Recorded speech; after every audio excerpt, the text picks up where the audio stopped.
Olá, sejam bem-vindos ao podcast Voz Afro, o podcast do Banco Afro. E antes de apresentar a nossa convidada, aqueles recadinhos de prática que a gente sempre dá aqui no início. Você que nos assiste aqui no YouTube, deixe o seu like nesse vídeo, inscreva-se no canal, comente, compartilhe. E você que nos ouve no agregador de podcast preferido, também não deixe de seguir o podcast Voz Afro. E também siga a gente na rede social também, no Instagram como podcast Voz Afro e no TikTok só como @Voz Afro.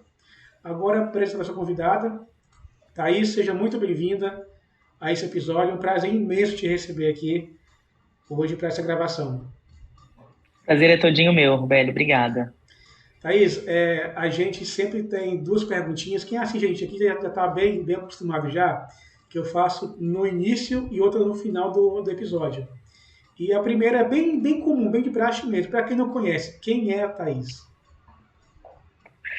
Bom, Thaís é uma mulher preta, empreendedora, batalhadora, sonhadora também.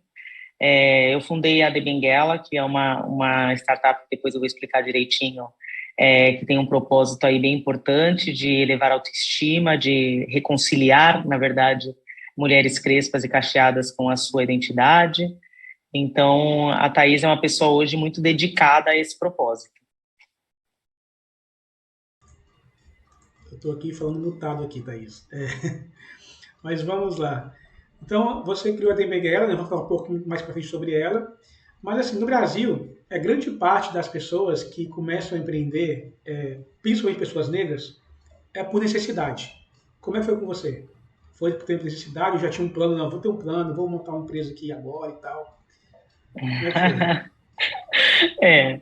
O meu caso também foi por necessidade, né? Eu emigrei para a Espanha quando eu tinha 14 anos, com a minha mãe, e voltei para o Brasil já adulta, né? Com um diploma que aqui eu não conseguia revalidar, um diploma de direito. Então, consegui trabalho do que deu. Eu tinha, na época, um salário de 500, 600 reais, mais ou menos, ali em 2012, 2013. E eu percebi que, sem o meu diploma, sem conseguir revalidar, para eu me manter, eu ia ter que dar uns pulos aí, e eu enxerguei no empreendedorismo uma forma de fazer isso, né? Sim, sim. E você falou comigo também que, você tinha comentado já, né, que você, antes da Dembguela, teve outro empreendimento, né? Que foi uma escola de Sim, idiomas. na verdade, uma agência de intercâmbio. Isso, perdão, idiomas não, perdão. Intercâmbio. Foi uma agência de intercâmbio. A Ola Intercâmbio, então, ela nasce naquele momento que eu falei, gente, mas o que eu vou fazer da minha vida, né? Eu não posso continuar assim, porque com esse salário eu não vou chegar em lugar nenhum, né? A coisa estava bem complicada em casa, então me veio a ideia da agência, que era democratizar um pouco a questão do intercâmbio, né? Que é algo sempre visto como só para pessoas que têm muita condição financeira, algo mais elitizado. Então, eu trago a questão da língua espanhola para uma forma de você fazer um intercâmbio mais barato, de menos tempo, com um idioma que é a segunda língua mais falada do mundo, né? A segunda língua materna mais falada do mundo é o espanhol, só perde para o mandarim. Então, a agência ela girou em torno dessa dor, eu resolvia essa dor, e aí é onde nasce uma empreendedora. Nós você falou uma coisa interessante agora, que eu achava, e aí por pura ignorância mesmo, que o inglês era o mais falado do mundo e não o mandarim. Não. Eu sempre achei que Como seria inglês língua, e espanhol. como língua materna é o mandarim primeiro, depois espanhol, depois vem o inglês. Entendi. Não, é interessante, não sabia dessa não. Mas um aprendizado pra gente aqui. É, e como é que foi isso, assim, você ter uma mulher preta falando sobre intercâmbio? Porque, querendo ou não dá muita credibilidade, né? Normalmente a sociedade não dá tanto assim, fala assim, cara, será que você foi pra onde na vida e tá aqui falando sobre intercâmbio? Como é que foi pra você? Então, Robélia, na verdade, a gente não recebe credibilidade para absolutamente nada. Então, né, eu dou risada, mas é rindo de nervoso mesmo. Com o intercâmbio não foi diferente, né? Realmente, a agência já montada, era muito engraçado quando às vezes entrava gente na agência, interessada em intercâmbio e tudo mais, iam sempre em qualquer um dos meus funcionários, ou até no meu sócio, que é um homem branco, antes de vir falar comigo, né? Então, eu sempre tentei não me concentrar nisso, para não adoecer, né, entendendo como o racismo ele é estrutural e que funciona dessa forma. De alguma forma, a minha forma de combate sempre foi provar, né, o que é muito chato, a gente ter que provar 3, 4 vezes mais que as outras pessoas que aquilo que a gente está fazendo, que a gente está falando tem valor, tem peso, né? Mas era dessa forma que eu fazia, porque muitas vezes eu pensava, melhor que ser atendido por outra pessoa mesmo, eu tô aqui ocupada com outra coisa, mas no final, às vezes o funcionário olhava para mim e falava, Thaís, mas Madrid para ir para Barcelona, e aí a pessoa já se ligava que quem entendia mais ali do assunto normalmente era eu, né? Então, mas nem sempre foi fácil, e eu acho que uma das formas que a agência cresceu muito foi graças à comunicação telefônica, a pessoa não tá te vendo. Então, eu vendia muito por telefone, né? E aí, quando a pessoa vinha conhecer pessoalmente, eu já tinha ganho terreno ali, né? Aí a pessoa, então, chega bem mais amansada, né? Digamos assim, bem mais tranquila depois já foi o telefone, já negociou tudo via telefone já, então chega muito mais calma, né? Mas assim, Exato. você sempre teve o cabelo assim, afro mesmo, ou você assumiu essa identidade depois? Como é que foi isso? Ah, sim, esse é um detalhe importante, né? Meu cabelo estava alisado também, e isso já era um pouco mais aceitado. A verdade é que eu tive meu cabelo alisado desde os 6 anos de idade, então eu não conhecia o meu cabelo, realmente alisei até os 30 anos o cabelo, e para mim aquilo era o certo e não é nem uma questão de certo ou errado, era tipo a única possibilidade. Era a única possibilidade para mim.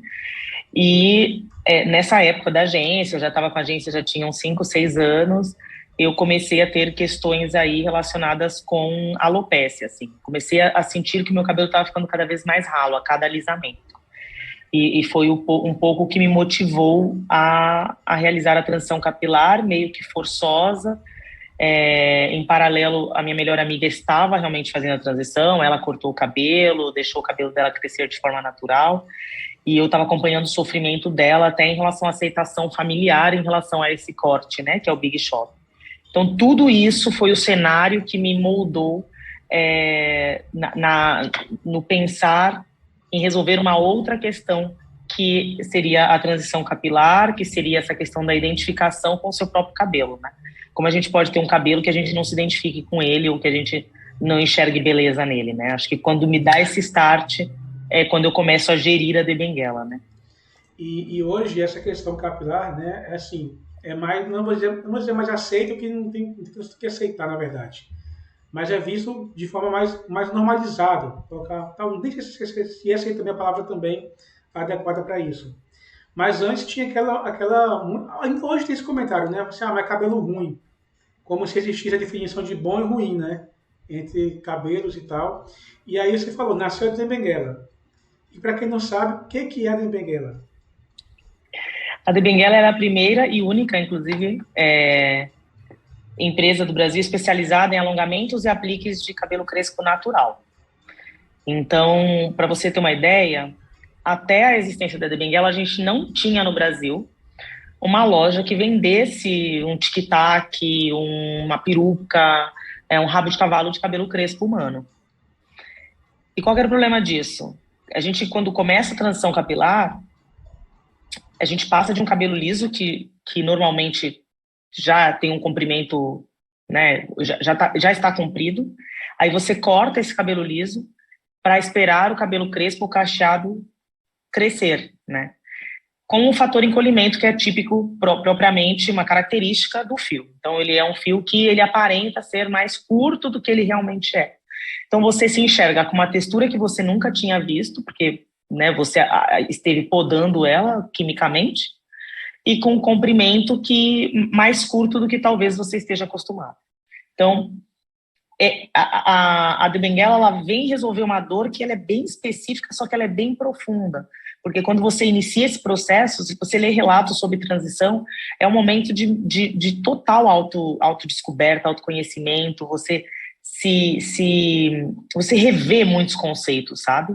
Então, ela vem tirar um peso dessa transição, falar assim, não, O negócio é o seguinte, pelo menos opção você tem. Se você não quiser ficar com o teu cabelo curto, o mundo inteiro não precisa saber se está em transição, o mundo inteiro não precisa saber se está sofrendo. Se você não quiser um cabelo curto, existe um cabelo crespo igualzinho o teu, e é de Benguela. E aí, eu não sei se eu posso dizer que eu passei por transição capilar, não é isso. Mas a partir do momento que eu comecei a me reconhecer como mineiro, demorou um tempo, bastante tempo até para isso acontecer, eu deixei o cabelo crescer. O cabelo estava enorme, assim, tava bem black mesmo, estava bem alto. E você fala dessa aceitação familiar, de amigos e tal, essa uma brincadeirinha aqui, outra ali, aquela coisa toda. Com as pessoas muito próximas a mim, eu não ligava com brincadeira e tal, mas tem pessoas que nem conhecem. E aí aquela coisa, nem conhece direito, na verdade. Você conhece de oi, tudo bem, e aí é o cabelo ruim, é o cabelo de bombril, é tudo aquilo que você vai ouvindo. Meu cabelo estava enorme. Quando eu puxava o fio assim, vinha aqui, ó. Tava muito Fator grande. encolhimento. Fator encolhimento, exatamente. E eu lembro que eu fui na barbearia cortar o cabelo, fazer a barba, cheguei lá e falei com o rapaz, ó, eu só quero que tire um pouquinho lateral, porque eu não gosto de cabelo batendo na minha orelha. Tava muito grande. Ele, tudo bem, ele passou a máquina, veio daqui até aqui. Aí eu falei, cara, corta tudo. Cheguei em casa muito chateado, mas muito chateado. Porque pelo erro que aconteceu, né? Depois eu acostumei também com o resultado também e tal. Até cortei baixinho de novo. Mas eu fiquei muito chateado, porque não é só o cabelo. Tem toda uma questão por trás disso tudo, sabe? Com certeza, E até você explicar isso para as pessoas é um pouco difícil de algumas pessoas entenderem, né? Cara, não é só um cabelo, tem toda a questão de uma luta, toda a questão de resistência em relação a muita coisa. Eu tenho uma amiga, por exemplo, que ela tem o cabelo também afro também, tá, encaixeado, bem cheio. E ela é engenheira, ela falou comigo assim, toda vez que eu ia para muita vez de emprego, eu fazia questão de ter meu cabelo solto, bem armado, para saberem quem eu sou. Não vou com aquele cabelo, não amarrava, não deixava baixinho, não. Eu vou ele solto para saberem que eu realmente sou. E quando você fala disso, você acaba que você lida com muita questão de autoestima, de empoderamento, de vaidade, de muita questão das mulheres e coisas assim, coisas que, como você falou, que vai num ponto, talvez, muito delicado muitas vezes. Com certeza. Se sente um pouco pressionada por isso, de alguma forma? Ou responsável, ou assim, pressão no que assim, uma responsabilidade muito grande de empoderar alguém que talvez tenha passado por um momento terrível ali. E todas as mulheres que eu conheço que passam por uma transição capilar falam que não é fácil. Que não é fácil mesmo. E você falou isso agora há pouco também, em relação a isso. A responsabilidade eu acho que é a palavra certa, realmente, porque o nosso papel aqui é mostrar que ela não está sozinha, que essas pessoas, né, eu falo ela porque a maioria são mulheres, mas temos homens também, temos os reis de Benguela, e mostrar para essas pessoas que elas não estão sozinhas, porque realmente, às vezes, no teu entorno é só você, e aí você acha que você está vivendo isso de uma forma meio absurdamente solitária e tal, e não. Então o papel da Benguela é muito esse, e isso traz sim um lugar de responsabilidade, né? O empoderamento é cada um que faz o seu, a gente não tem como empoderar uma pessoa, mas a gente a gente fomenta, incentiva essa reconciliação de imagem, essa reconciliação com o cabelo. Tem cliente que chega na de Benguela e fala, eu quero um cabelo ruinzinho desses de vocês. Nossa. E a gente fala, não, rainha, não, vamos começar por aí, vamos já melhorar essas frases que a gente utiliza de forma tão natural, porque o racismo ele é institucional, então todos nós utilizamos certas palavras que nos foram enfiadas na cabeça e que a gente reproduz, mas é o momento da gente começar a desconstruir isso. Então, é esse nível de responsabilidade que a gente tem dentro da de Benguela e que, de alguma forma, é o que me move também todos os dias, né? Porque, enquanto empreendedores, não tem empreendedor quem falar que não é verdade isso, está mentindo. Não tem empreendedor que, em um momento dado, não pense em desistir, sabe? A gente pensa em desistir, tem gente que uma vez por semana, tem gente que uma vez por mês, a cada 3 meses, mas esse pensamento, às vezes essa vontade, ele vem dentro do empreendedor. E para mim, o que sempre me levanta é essa responsabilidade que eu tenho. Porque eu sei que já a de Benguela ela ultrapassou a mim. Não é só os meus gostos, as minhas necessidades, ela afeta a autoestima de outras pessoas, pessoas que contam muito com a de Benguela, pessoas que às vezes nunca nem compraram um produto da De Benguela, mas que estão toda sexta-feira na live, participando ativamente, só para estar ali dentro da comunidade que a gente criou, se sentindo fortalecido, né? Então, essa responsabilidade é o que me move também. Sim, é interessante mesmo ouvir esse relato. E, de certa forma, você acaba também, como vou dizer, tendo um trabalho de consciência, de conscientização racial também, né? Porque, como você falou, as pessoas negras chegam para você e falam, não, eu quero esse cabelinho ruim aqui. Que é um comportamento que vai se repetindo, né, na verdade, né? Em muitas pessoas mesmo. E é difícil mudar isso, né, Thaís? Assim, falar assim, cara, não é por aí. E mesmo pessoas negras com esse tipo de fala, você fica pensando, cara, e como é que estão as pessoas brancas em relação a tudo isso também? Como elas estão Sim, enxergando? Então acaba sendo um trabalho de sim. conscientização racial também, né? Total, total. O trabalho educacional da De Benguela, ele é gigantesco. Ele é gigantesco, porque é, eu acredito que tudo está na educação. Então, a gente poder trazer conscientização, reeducar, é, trazer essa autorreflexão. Por exemplo, você até utilizou essa palavra e todos nós utilizamos. Cabelo armado. Se você parar para pensar, essa palavra é meio estranha. Porque Sim, cabelo verdade. armado, parece que o cabelo carrega a arma, que ele é perigoso, né? Olha as palavras que foram criadas para se referir à nossa estética. Então, é tudo uma questão de realmente de autorreflexão, de parar para olhar essas coisas e para a gente mudar, às vezes, nas pequenas coisas e na imagem, né? Porque, no final das contas, a De Benguela vem de beleza. Então, imagine, a gente, aqui em Curitiba, uma cidade extremamente branca, eu já vivenciei várias vezes cliente chegar na loja, a gente, na nossa loja em Curitiba tem um painel gigante de uma mulher negra maravilhosa, com cabelão iluminado, um painel lindo, e de chegarem mulheres na loja e chorarem ao ver esse painel. Por quê? Porque nunca viram algo assim, nunca entraram numa loja e tinha uma mulher preta, gigante, maravilhosa, crespa. Então, o nosso papel é muito de às vezes, de uma forma mais direta, e muito, mas normalmente nas sutilezas, mostrar que, pô, tua beleza ela é super válida também. Você é bonita, os teus traços são bonitos, o teu tom de pele é bonito, teu cabelo é bonito. Né? Esse é muito o trabalho da De Benguela, muito além de vender cabelo. Assim. O cabelo, eu sempre falo, é um plus. Aí vem a questão da representatividade, né?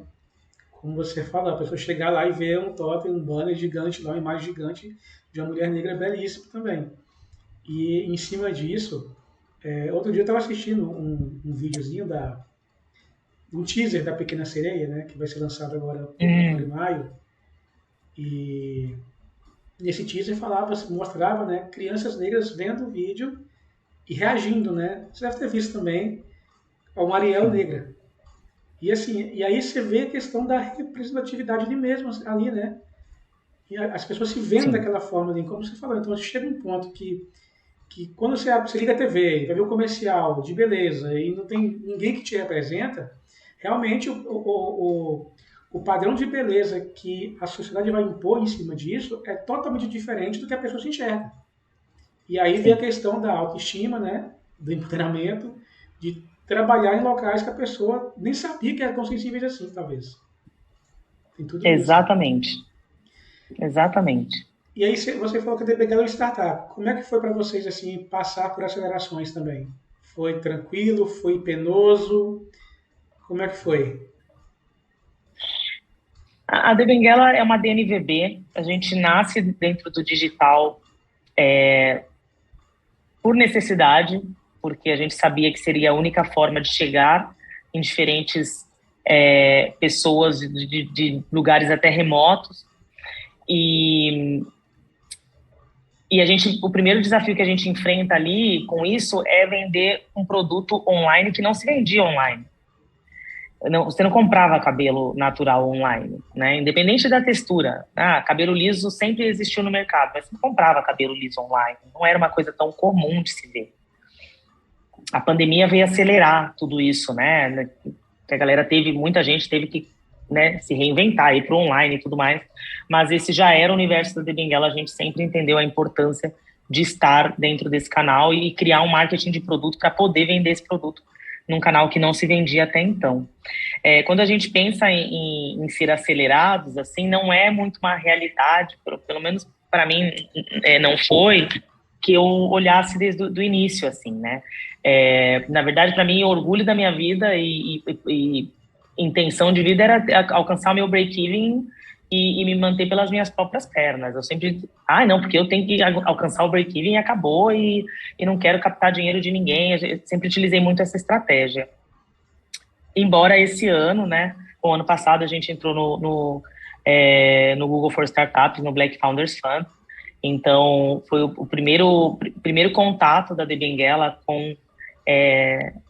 com esse mundo, vamos dizer assim, e me abriu muitos olhos para esse outro lugar,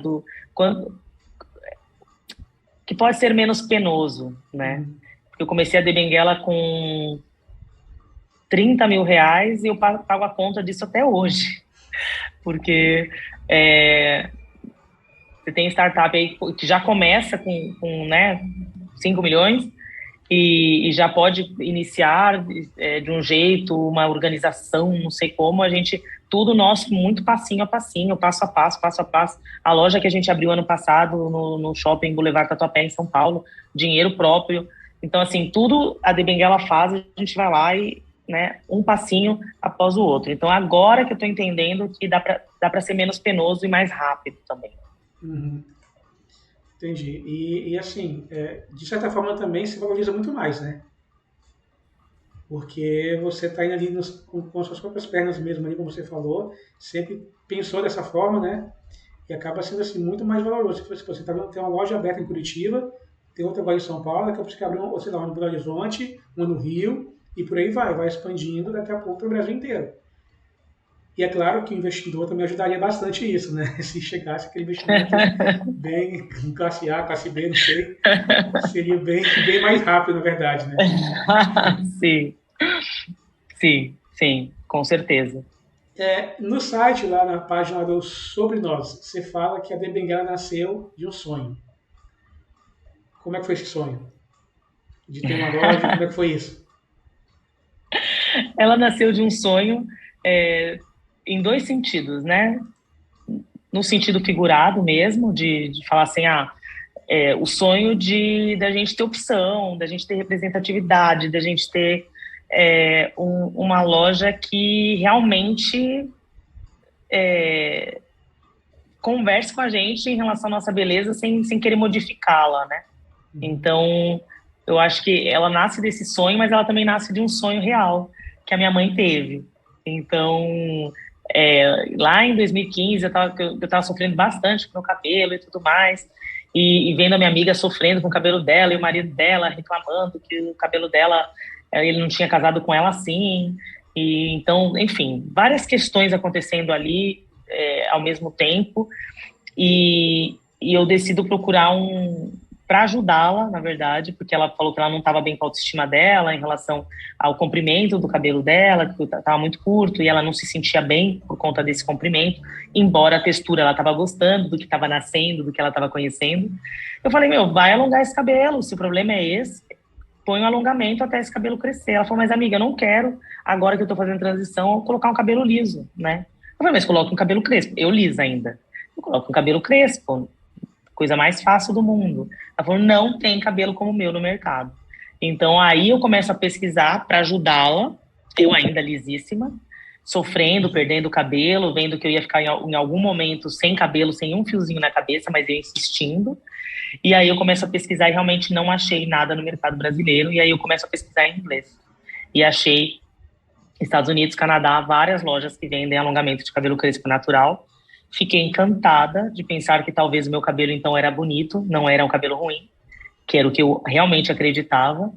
E começo a investigar um pouco mais, tal. Isso foi um domingo de muita pesquisa, eu ali, né, totalmente deslumbrada com aquilo, com essa possibilidade, esqueci até da minha amiga, e chegou um momento que, enfim, fui dormir, e no dia seguinte, de manhã, eu tinha uma mensagem da minha mãe, que ainda mora na Espanha. A gente nem estava se falando muito naquela época, então nem me deu tempo de contar para ela todas as questões que passaram ali pela minha mente.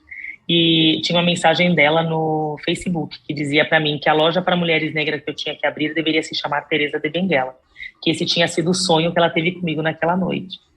Então, naquele momento, eu falei, gente, que história é essa? Primeiro que eu nem conhecia a história da Teresa de Benguela, tive que dar um Google para ver se existia ou se era, sei lá, um nome aleatório. Quando conheço a história da Teresa de Benguela, que tivemos uma líder quilombola no Brasil, líderes quilombolas eram considerados reis, sempre eram homens, e ela teve que assumir o quilombo do Quariterê após a morte do marido dela, então ela vira rainha. Tem registros da coroa portuguesa se comunicando do Brasil com Portugal, falando do quilombo dela e do perigo que podia estar representando ou não, e se referindo a ela como Rainha Teresa. Então, ela realmente tinha força ali de rainha, não só para quem estava no quilombo, como também até para os portugueses. Então, saber toda essa história, investigar isso e conhecer, para mim, Robélio, foi um despertar mesmo, né? Falei, então, quer dizer, me enganaram com tudo nessa vida. Me enganaram em relação ao meu cabelo, me enganaram em relação à minha história, em relação à minha ascendência, né? Então, quer dizer que eu descendo de rainha, de rei, né? Esse foi o primeiro pensamento. E é por isso que a de Benguela chama toda cliente de rainha. Não é só porque é bonito, ou porque, meu black é uma coroa, não. É porque todas descendemos de Teresa de Benguela, que era uma rainha. Então, somos todas rainhas também. E você falou da questão da história que você não conhecia, que foi negada, né? A gente conversou alguns episódios atrás aqui com a Luísa Mandela. Ela dá aula sobre um curso, né, sobre potencial. E a Luísa contou pra gente uma coisa bem interessante. Falou assim que a grande maioria dos cursos que ela vende são para pessoas negras. Justamente porque para aprender a história que não foi contada, que foi negada, né? E você falando da Teresa de Benguela, eu não conhecia, por exemplo, a história dela até a gente gravar com você. Porque eu fui ler a respeito também. Eu pensei, mas quem foi realmente a Teresa de Benguela? Eu fui estudar um pouco, ler a respeito. Porque quando eu vi a loja de Benguela, eu falei assim, cara, de Benguela, eu conheci esse sobrenome. Eu não é Teresa de Benguela. Eu comecei a pesquisar, eu fui pesquisando um pouco mais, tendo um pouco mais. E aí você vai aprofundando um pouco na história que nos foi negada. E a gente cai naquela questão novamente da representatividade, que a gente não tem. Em muitas coisas. Exatamente. Em muitas coisas mesmo assim. E aí você vê o nome de Benguela, Teresa de Benguela, em homenagem a ela, que é dia 25 de julho, né? Que é o dia dela também. De julho. Uhum. Sim. E como é que é esse dia para vocês? Você leva o nome dela, na verdade, na sua loja, né? Bom, eu coloquei de Benguela, porque, né, que direito eu teria de me apropriar do nome de uma personalidade histórica que é de todos nós. Uhum. Então eu coloquei só de Benguela, como poderia ser de Luanda, né? Sim. Mas a gente carrega a responsabilidade, para mim, a missão de levar a história da Teresa de Benguela para onde quer que a gente vá. Então, você foi pesquisar por conta desse nome, no encarte do produto que a gente manda para cada cliente, vai o flyerzinho, rainha, tal, o nome da cliente, o produto que ela comprou, as informações do produto, como cuida, como lava, como guarda, e a história da Teresa de Benguela. Então, a gente vai catequizando a história, né?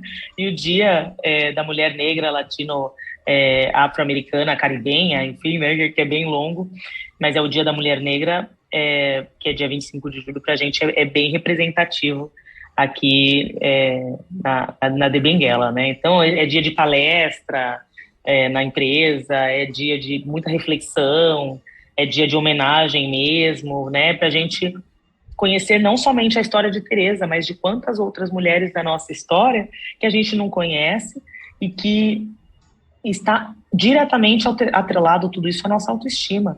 Porque você saber da tua história de luta, de resistência, isso te preenche por dentro também. Então, quando nos roubaram isso, nos roubaram nossa autoestima. E aí você consegue que o cara passe a vida inteira alisando o cabelo, queimando a cabeça para alisar o cabelo, porque ele prefere fazer isso do que achar a estética dele bonita. Você consegue 1 milhão de coisas, porque você já roubou a autoestima dele, você roubou a história dele.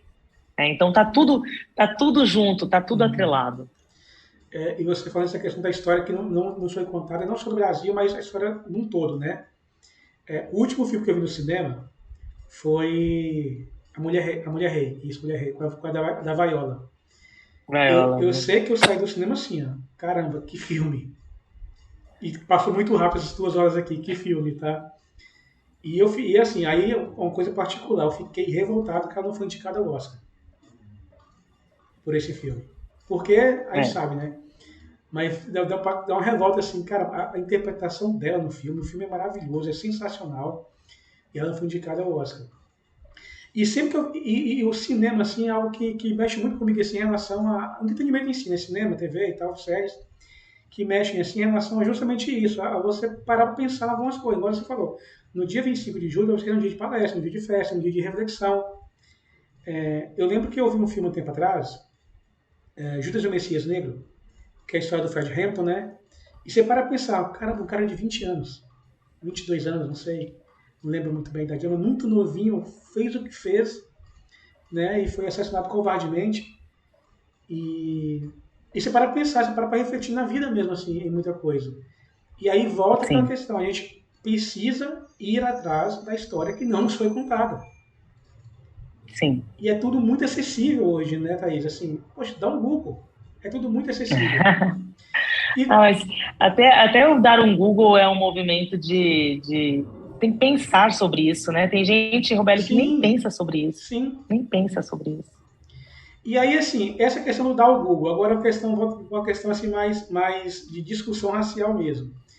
Eu imagino que muita gente já chegou para você perguntando sobre questão racial, sobre questão de cabelo, sobre questão disso, daquilo, aquela coisa toda. Você ainda está com aquela paciência para sentar, explicar, conversar, ou você já também já perdeu também, já falou assim, cara, se vira aí, está com o celular na mão aí, ó, abre o Google aí e dá uma pesquisada. Ah, não, eu perdi já faz muito tempo. Eu não sei, nem sei se algum dia eu tive. Eu falo, segue a De Benguela. Na De Benguela a gente Boa. fala sobre muitas coisas para além de cabelo. Então, por exemplo, todo domingo tem dica de rainhas, a gente ali nos stories posta uma dica de uma leitura, um podcast, um filme, uma série, né? Então a gente está sempre ali, ó, na mensagem subliminar, dando dicas. Não vai ser por falta de dica que a pessoa não vai ter seu letramento, né? Exatamente. Tem cursos muito bons aí para serem vendidos, tá? Falamos de uma aqui da própria Luísa também, o dela é muito bom, o curso dela. E Sim. barato pra caramba também. Quem quiser comprar lá, vai lá. Merchandise pra Luísa aqui, pra Luísa. Mas, voltando ao empreendimento, você falou que passou pela pandemia também. Como é que foi para vocês assim? Porque na pandemia teve aquele boom de tudo online, né? Muita gente lançou infoproduto, muito curso, muita coisa, todo mundo comprando e tal. Mas como foi para vocês esse período de pandemia? Deu uma caída? Normalizou? Vendeu mais? Como é que foi? Pra gente, a pandemia, nós já estávamos no online, né, Robélio? Então, a gente não teve que fazer o esforço que muitas empresas tiveram que fazer, investimento e tudo mais, já era o nosso lugar, a gente já tinha know-how aí.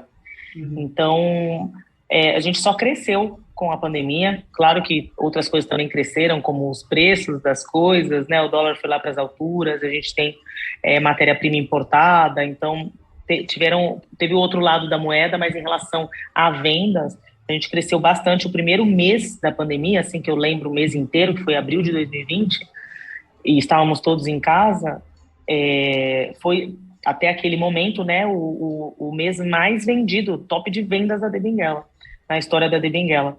Então, a prova do quanto que a pandemia, a gente trabalhou muito em redes sociais, a questão do autocuidado, se você pode ficar em casa, fique em casa, mas não se derrube, não se entregue, arruma teu cabelo, o salão fechou, aqui na De Benguela a gente tem 1 milhão de opções, vai colocar um tic-tac, vem aprender como faz, ó, é assim, assim, assim. Então a gente cria muito tutorial, né, a gente tem criação de conteúdo próprio desde o dia 1 da De Benguela, então a gente aproveitou muito esse momento para distrair também, sabe? Criar realmente um respiro, assim, vamos falar de outra coisa, vamos falar de beleza? Vamos falar de beleza, e a gente ainda por cima pode, porque para pessoas pretas a beleza não pode nem ser colocada num lugar de superficialidade. Então, vamos, é autocuidado, é saúde pra gente também. Vamos falar de beleza, vamos falar de cuidar do cabelo, vamos falar de penteado, vamos falar de participar de reunião online aí com o trabalho, não fica de pijama, se arruma, se maquia, arruma esse cabelo, sabe? Então a gente fez muito conteúdo nesse sentido, nasceram as lives aí, fazia live até de domingo, eu lembro, e bombavam, assim, as lives, e a gente acabou vendendo muito durante esse período, né? Então, como vocês cresceram na pandemia, quando foi que teve perrengue? Se é que teve? Perrengue tem sempre, não, perrengue não é um... É de praxe, perrengue, né? tem sempre, é de praxe, cada ano é um perrengue específico, mas, por exemplo, durante a pandemia eu tinha... Eu passei um mês, se eu não me engano, foi mês de outubro ou mês de agosto de 2020. As vendedoras vão lembrar com certeza que elas estavam assim, desesperadas, um mês inteiro sem um produto em estoque para vender. Uou. Porque por conta da pandemia, os voos, a gente importa matéria-prima, os voos estavam lotados, com questões de respirador, máscaras, enfim. Então era muito difícil conseguir vaga. E atrasa voo daqui, atrasa voo de lá, enfim, chegou um momento que a gente passou um mês inteiro sem vender, eu cheguei a ter lista de espera de 300 pessoas, e a mulherada não perdoa, massacrando a de Benguela, ligando, mandando WhatsApp e Instagram por todos os canais reclamando, e a gente ali com lista de espera esperando esses produtos chegarem, assim, e com conta para pagar, então não ter produto para vender e ter lista de espera, quando não é estratégico, é problemático. A gente passou por vários perrengues ao longo da história da Benguela. A gente tem que fazer um episódio só de perrengues, que aí vamos fazer. Vamos fazer. Com um lencinho para chorar, porque olha. E aí você fala assim que desde o dia 1 vocês têm conteúdo próprio, né, nas redes sociais e tal, Instagram, enfim, YouTube. Eu acho que na pandemia, Thaís, todo mundo, pelo menos tudo que eu conheço, perdeu alguém. Seja um parente, seja um amigo próximo, seja alguém conhecido. E foi um período assim, muito difícil para todo mundo, né? Para o mundo inteiro foi muito difícil. Como é que foi para vocês isso, assim, vocês verem pessoas próximas indo e ainda assim ter que produzir conteúdo, ter que estar com a cara feliz ali, rindo durante a live? Sim. Isso foi bem pesado. Eu acho que a principal parte aí de segurar a peteca foi isso, porque enquanto empreendedor, era uma conversa que eu estava tendo outro dia no grupo do Black Founders, a gente não tem muito esse direito de cair. A gente tem que ser o suporte, né, para os funcionários. Então eu vi muita funcionária ficar mal, muita funcionária não conseguir segurar a onda de nada pessoal, de saúde delas, graças a Deus, mas da situação em si, do mundo, e elas não conseguirem bancar e caírem em depressão. Então foi bem pesado, e eu tive que me manter muito firme ali para ser roca mesmo, roca acho que é em espanhol, para ser um suporte para a empresa inteira e para as clientes, né? Porque eu sempre tive costume de ligar muito para cliente, então às vezes eu ligava, como é que tá tudo? Eu vi que você comprou aqui 2 perucas, queria entender. Gente, não é possível. Eu acho que eu me resfriei. Não é possível, desculpa. Então volto. Eu vi clientes, eu ligava para clientes. Eu vi que você comprou 2 perucas. Por que você comprou 2 perucas? Ela já desabafava, não sei quem faleceu, não sei o que aconteceu, minha mãe tá com Covid. Então, realmente foi muito pesado. Foram momentos muito pesados. Mas eu acho que quando a gente faz uma coisa que a gente ama muito, que é o meu caso, a gente tem esse esconderijo, sabe? Então, de alguma forma, eu acho que eu me foquei muito em trabalhar ainda mais e fazer um conteúdo bem bom, que eu sabia que ia aquecer o coração de muitas pessoas e que ia distrair. Então, esse foi o meu modus operandi para poder ir para frente, né? Mas teve algum momento assim que você falou assim, cara, não vai dar. Porque, como você falou, você foi suporte de muita gente, da sua equipe, do seu time. Meio que foi, de certa forma, também um suporte das clientes que você ligava. Mas e a Thaís? E você? Porque você também passou por isso também. Você também não ficou ilesa também a pandemia. Né? Ainda que não tenha pedido alguém, mas assim, tava vendo tudo isso acontecer. E a Thaís, como é que foi para você assim? Teve algum momento que você desabou, falou assim, não tem como mais, vou dar um tempo, vou dar uma sumida, vou desistir? Teve algum momento assim? Ah, Robélio, essa pergunta, agora você me... Acho que eu não costumo pensar tanto no meu lado, sabe? Eu... Talvez ainda virar avalanche, não sei. Eu não... Eu tive meus momentos de desespero, sim, durante a pandemia, mas eu não lembro que fosse pela pandemia em si. Coisas, essa questão de ficar sem estoque, Receita Federal, eu lembro de várias questões pipocando. Às vezes eu tenho até a impressão, assim, não sei, nossa, me pegou. Eu não tenho lembranças minhas em relação à pandemia em si, sabe? Em relação ao medo ou a meu medo está sempre muito relacionado com o emprego. Eu lembro que isso me desesperou muito quando pipocou ali em março. Eu lembro que eu falei pro meu financeiro, eu falei, quantos meses a gente consegue estar sem vender absolutamente nada e sem demitir ninguém? Isso é uma coisa que me faz perder sono. O emprego, eu sei a quantidade de mulheres que dependem daqui e, portanto, famílias delas, uma vez que mulheres negras normalmente são os pilares das suas famílias. E essa era uma grande preocupação para mim. Então, agora que você está me perguntando isso, eu estou refletindo sobre isso por primeira vez na minha vida, eu acho que quando o Álvaro me respondeu assim, até setembro de 2020 a gente consegue ficar sem vender nada, sem demitir ninguém. Eu lembro que eu pensei, tá, então vamos relaxar, vamos criar conteúdo. O Bandetta falou que ia até 2020, até setembro mesmo, a pandemia. Tadinho, né? Mal sabíamos nós.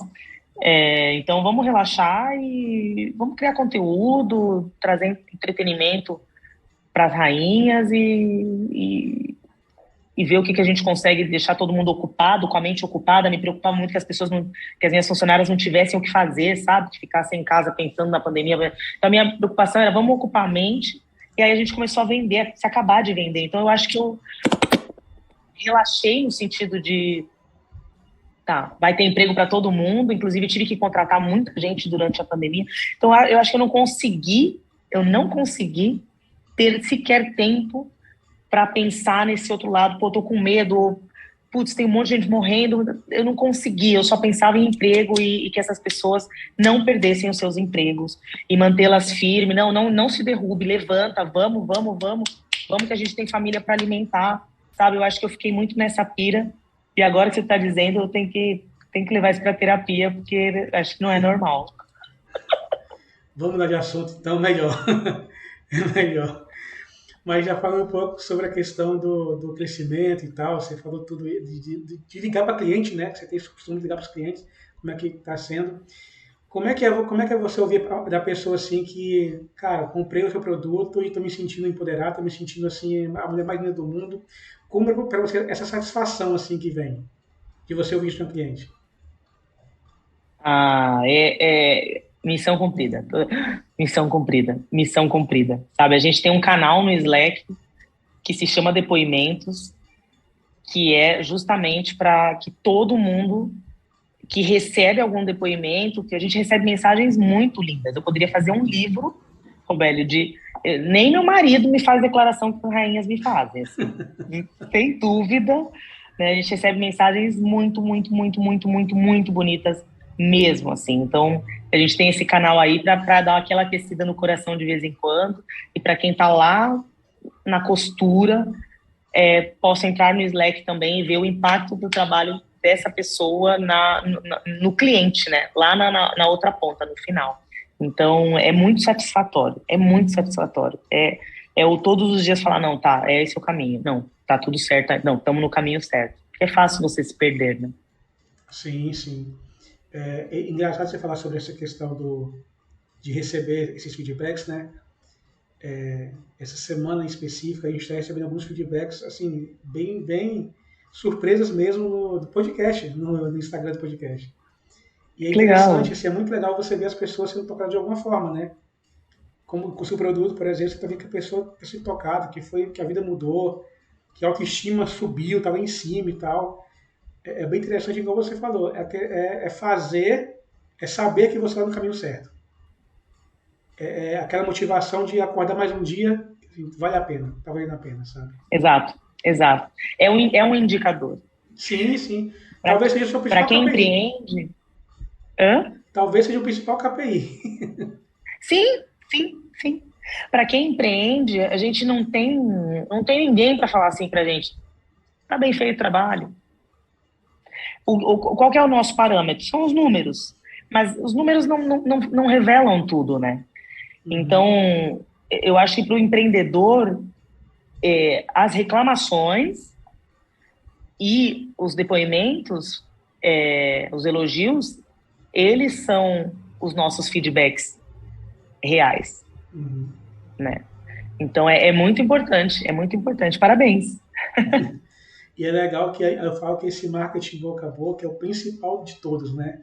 Que ele tem o poder de te levar a um nível assim, muito alto, como também uma simples mensagem na rede social derruba o negócio inteiro. Então ele é um marketing Sim. muito poderoso mesmo assim. E falando em crescimento, como é que você enxerga a Bengala daqui aos 5 anos?